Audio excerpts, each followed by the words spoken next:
The Clarion Hotel will soon be transformed into housing. Being able to provide essentially housing for 215 people or couples, that provides a great opportunity. The transformation plans include on-site services to address mental health, and addiction issues. It's life-saving for many people. It's based on the Housing First model, which comes with little to no requirements for getting in and staying in the units. Studies have shown that if we house people in decent and safe housing, provide the wraparound services that they need, that it actually saves taxpayers and saves the community money that they would otherwise be spending on the emergency room, police services. John Parvinsky is the executive director of the Colorado Coalition for the Homeless, the group that now owns this former hotel and two others.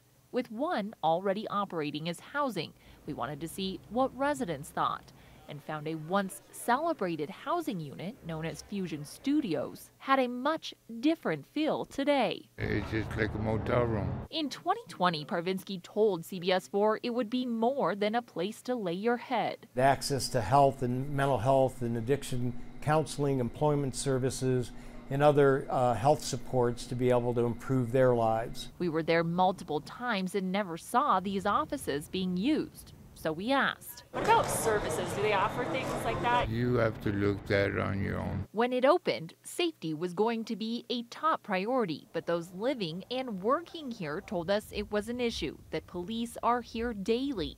We went back to the coalition with that information. What has changed when it comes to safety and security there? Well, safety and security are really perceptions, and so the perception is often different than the reality. So you may have talked to a handful of folks, and I could talk to another handful of folks who are basically just pleased to have a safe place to live. We asked Denver police for the number of calls for service to that address and found roughly 500 calls have been made to police every year since it opened. Everything from assault and theft to noise complaints and welfare checks. I think you have to look at the welfare checks.